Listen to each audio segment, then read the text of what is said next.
The night of the fight, they weigh like a 20, 18 pounds more than you. Is difficult. It's more difficult, but my power is there. If you hear the punches, my power is different. Yeah. Going up 2 weight classes, really like 3. And early, I feel Terence will have great success. I mean, maybe he'll get Canelo's head snapped back or, catch Canelo early. Are great fighters, but I think Canelo's just too big, and they mistake him as being just a guy at 168, not a regular guy, and Crawford being the more talented. But that's not the case. Shannon Sharpe did not hold back as he cautioned Canelo Alvarez about the dangers of facing Terence Crawford. Live on air, he warned that despite fighting at 147 pounds, Crawford has consistently sparred with bigger men and handled them well.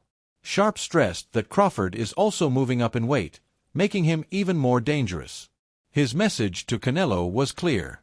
Underestimate Crawford and you could be making a serious mistake. Good, because first of all is the respect. If they treat you with respect, you do the same thing. That's what I think. So, and I'm always try to do my best there. Not because I need it or because I need to, because I really appreciate everything. Yeah, look, and you've been fighting pro now for what, more than 17 years, I believe? Almost 20. Wow, yeah, almost 20 years. In October. Wow. I turned 20 years as professional fighter. Daniel Jacobs carefully considers the technical aspects of both fighters before giving his opinion. He notes that Canelo Alvarez is powerful and experienced, but Terence Crawford brings an advanced set of tools into the ring that makes him an unpredictable and dangerous opponent. Jacobs highlights that Crawford's adaptability allows him to switch styles mid-fight, confusing opponents and neutralizing their strengths. This ability, combined with his sharp reflexes and ring IQ, could cause major problems for Canelo. Jacobs stresses that while Canelo has proven his toughness against heavy hitters like Gennady Golovkin, enduring Crawford's speed, precision, and tactical intelligence will be an entirely different type of challenge.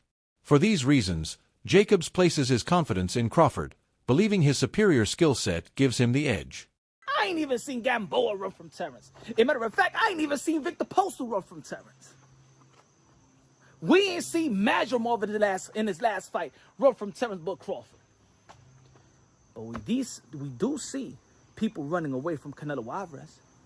People not trying to commit to Canelo Alvarez. We seen it with William Skull. Dude was just as cut up as anybody in the sport of boxing. Mother ever was running. The Cuban style, running. We already know that the Cuban school, man, they highly respected in the sport of boxing. He was running. Jamel Charlo, Iron Man Charlo. I ain't gonna say he wasn't running, but he wasn't committed. He wasn't committed the way that he was committed in the 154-pound division when he was knocking everybody else to get his titles, right? It was very uncharacteristic from Iron Man Jamel Charlo, a knockout artist, right? I'm gonna tell you like this, even Dimitri Bivol was going at it with Canelo Alvarez. 1-2, but he was jumping right back out. Jumping right back out. He beat him in the style that Dimitri Bivol beat him. But it's not like he went out there and had that killer instinct and go for the gusto and stuff like that with Canelo Alvarez. He wasn't just trying to go out there and get him. He was beep, beep, beep, jump back out, jump back out, beep, beep, jump back out. Hold on, I don't want to stay in the danger zone, right? Even though that he beat Canelo Alvarez, but you understand what I'm trying to say. Edgar Berlanga. We see Edgar Berlanga using his footwork. We see Edgar Berlanga using his footwork and stuff like that, right? He made a good account of himself, but he didn't commit that the way he was committing versus Mantequilla and all his opponents, because Canelo Alvarez is different. Canelo Alvarez is dangerous. And I've been hearing, of course, a lot of people saying that Bud Crawford is dangerous, but ain't nobody. I never saw nobody that fought Terence Bud Crawford had fear in their heart, fear in their eyes. Even when they was getting beat down from Terence Bud Crawford, they still stepped to Terence Bud Crawford. Oladipo explains that Crawford has a special quality that separates him from most fighters: the ability to inflict damage in ways that are not purely dependent on brute force.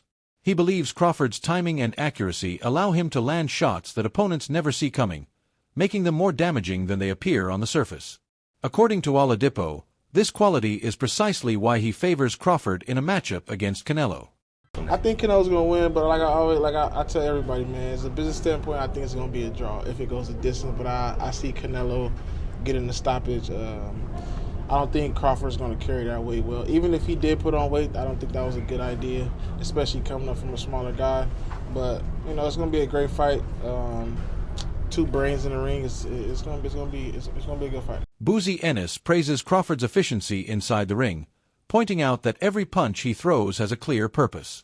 Unlike many fighters who sometimes waste energy on unnecessary shots, Crawford carefully calculates when and how to strike, and emphasizes that this discipline reflects Crawford's high boxing IQ, allowing him to maximize both accuracy and impact. You know what's crazy is I'm a big Crawford fan as well. Like every time he sees me and my brothers and my dad at fights, he comes out of his way, shakes our hand. It's all respect. But I just feel the weight's a little too much, Marcos. I feel going up 2 weight classes really like 3. And early, I feel Terence will have great success. I mean, maybe he'll get Canelo's head snapped back or, catch Canelo early. Maybe I could see Terence Crawford go southpaw because you see Canelo has had a bit of problems with southpaws. You could see Canelo, I could see him getting frustrated, picking him up like how he does, like when he gets frustrated.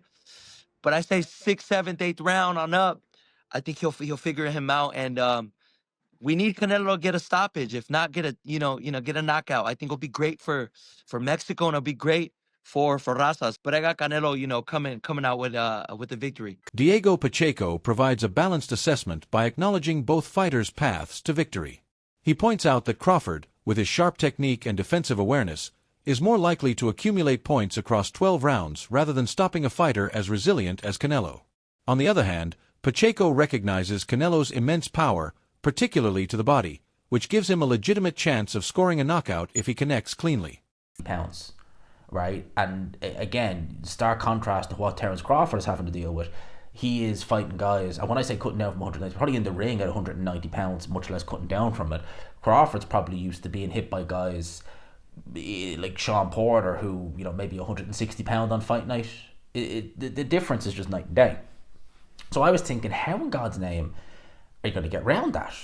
How are you going to get around the strength disadvantage? Because Crawford is very physically strong, and he normally always has, maybe with the exception of Sean Porter, although that was kind of much of a muchness. Sean Porter did really well that fight.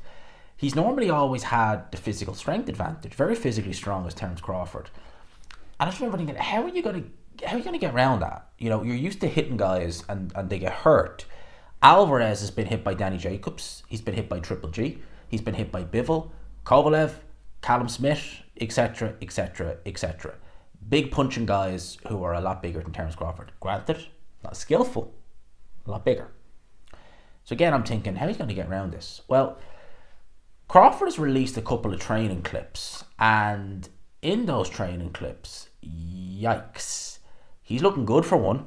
He's looking a lot better than Canelo was looking in some of his training clips. But again, you can't read a great deal into those training clips because, again, Alvarez is clearly holding back. People say, oh, he looked terrible. It's like, well, you can kind of tell he's not going full tilt. You can kind of tell that. So what does that tell you? How many times have we seen guys look good on the pads and then on fight night they've nothing left? I distinctly remember Alexander Povetkin in the run-up to the second Dillian Whyte fight in an open workout.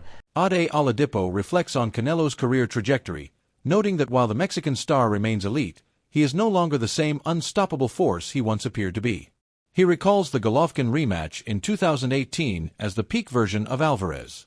Oladipo underlines that this was years ago, and since then Canelo's performances, though still strong, have shown signs of decline. And you've been in there with Canelo, you've been there with all Canelo's the best. Beast, man. I thought Canelo at his peak. You know what I'm saying? And Canelo's a beast. And he's a great man. He's a good family man as well. Got a lot of respect for him. I like him. We've always had mutual respect for each other. And he still has a picture of me and him in his front room. I saw on a documentary because he really thought that what was one of his biggest fights, like with the hype that I had and all that. So yeah, man, it was good times. And then when people see that fight back, you're winning those early rounds. I mean, look, look, boxing was a 12-round fight. You know, I mean, even though I won them early rounds, he caught me with a good shot. He had the power, he had the strength. I mean, he was so big. I remember thinking this is easy. I can hit him when I want. But then obviously, I knew that when he hit me with a couple of them body shots and he hit me with them shots, I was like thinking, this guy can hit hard. Regis Progress strongly challenges the idea that Crawford's power will trouble Canelo. He argues that Alvarez has already taken punches from naturally bigger fighters, including heavy-handed champions, without showing significant vulnerability. However, Progress does not dismiss Crawford entirely. He admits that Crawford's tactical intelligence, movement, and ability to adjust give him a chance to win by outboxing Canelo. Boxing is hanging on a thread. If Canelo Alvarez and Terence Crawford pulls a Manny Pacquiao versus Floyd Mayweather, there's no turning back. In this side of the pond, boxing is dead. Look, a lot of things is going to Saudi Arabia. David Benavidez, one of the phenoms in the sport of boxing, going to be performing in Saudi Arabia. Devin Haney going to be performing in Saudi Arabia. Just put this. Jerome Boots Ennis versus Virgil Ortiz, if it would have came to fruition, was going to happen in Saudi Arabia. Boots Ennis and Tio could have happened in Saudi Arabia. Devin Haney versus Ryan Garcia was going to happen in Saudi Arabia. So a lot of these big fight that it was planned was not going to be here. It's not going to be here. So for networks to trust the sport of boxing once again, this fight between Canelo Alvarez versus Terence Crawford, whoever you pick, whoever you support, is more than just wins and losses. Doesn't matter. The fight has to win. Doesn't matter if Canelo Alvarez, doesn't matter if Terence Crawford win, lose. The fight has to win. Just like when it was Hagler versus Hearns on a Monday, prime time. Prime time. That was a fight on a Monday, prime time, free TV. They put up a wonderful performance to this day. People still remember, and it was only 3 rounds. Canelo Alvarez and Terence Crawford, they better show out and entertain. Crawford's trainer stresses the importance of conditioning in this matchup. He argues that if Canelo begins to slow down or tire as the fight progresses, it will create openings that Crawford will exploit with his superior speed. Crawford has built a reputation for thriving in the later rounds, often turning up his intensity once opponents begin to fade. Crawford has to box and not care to want a crowd please. He has to stick and move. If he sits there too long with Canelo, I think Canelo, his defense is great. He'll be able to withstand it and take him in deep waters and win the fight. Besides being a boxing coach, you're an expert in strength and conditioning. Yes, sir. Crawford never fought more than 154. Mm-hmm. Do you think bulking up, obviously he's bulking up, we're seeing the picture, he's moving up from 147, 54, 60, 68, he's going to gain 15, 20, 30 pounds. For sure. Will that slow him down by around 5, 6, 7? The heart, the muscle, the oxygen you take. I mean, if your body's not used to fighting it at that size, it doesn't not make a difference. It depends on what type of strength and conditioning you're doing too, though. So when you do explosive stuff and things like that, plyometrics is different. But he has to bulk up, so he has to lift a little bit of weight. I'm pretty sure he has people with the knowledge and the proper money that he has to get the right people to do the right things. Teddy Atlas provides one of the most emphatic endorsements of Crawford's chances. He describes Crawford as a complete fighter who possesses the discipline, adaptability, and mental toughness needed to win against anyone, even when moving up in weight. Atlas contends that Canelo is no longer the hungry fighter he once was, suggesting that years of fame and success have dulled his edge. Shaq, what I meant, listen, you're a lifelong combat sports fan. You go to all the events. Everyone's talking about the one fight right now, Terence Crawford versus Canelo. Who do you got? I gotta go Terence Crawford. Terence Crawford? Yeah. Why? He's the best ever. Really? You think he's the greatest ever? Yeah. Over Ali, Muhammad Ali? I didn't know you were a big Terence Crawford fan like that. You have to understand that there's eras, and in different eras, you can bring out the titles. Like, for example, Joker's the best big man now. Right. And I don't you put Joker over you as the best big man? Different eras and different time. It's not my era, not my time now. True. It's their time. So he's the greatest big man in the NBA right now. So I let the people decide who's that. But right now, Terence Crawford is the best. So and Floyd, because Floyd has never lost. So how does Terence beat Canelo? Decision He's or gonna knock him out? He's gonna knock Canelo out. Yes, man. So they're gonna have the fight at the Vegas Stadium, Raider Stadium. You're gonna be there? I heard it was off. No, it's back on. Okay. Now yes, it's back yeah, on. It's I'll be in there. September 13th in Vegas. I'll be there. You'll be there. Front row. Front row. Of course. All right, cool. You're the man. Listen, I saw you lace up the gloves once versus Oscar De La Hoya. Can we ever see you put the gloves back on? Maybe versus Dwight Howard. Well, why would I fight him? I only fight champions. You only fight champions. If I do, see, my thing is, all these guys have a problem with me, but you wait till I turn 50 to say you want to fight. Right. I don't respect that. I'll fight Gronk because Gronk is a champion and he's a friend of mine, and I know that he'll compete. So you want to box Gronk or MMA? What up? MMA. MMA. Yeah. So, yeah, hey, yeah. bigger. So you're a legend. Hey, you're always the coolest. Congrats on another successful year as Track Someone Else. Jose Vargas Jr. brings an insider's perspective, having shared the ring with Crawford in sparring sessions. He acknowledges Crawford's sharpness and accuracy, but expresses doubt about whether his punches carry enough weight to truly hurt someone of Canelo's durability. Vargas also recognizes that power is not the only factor in boxing.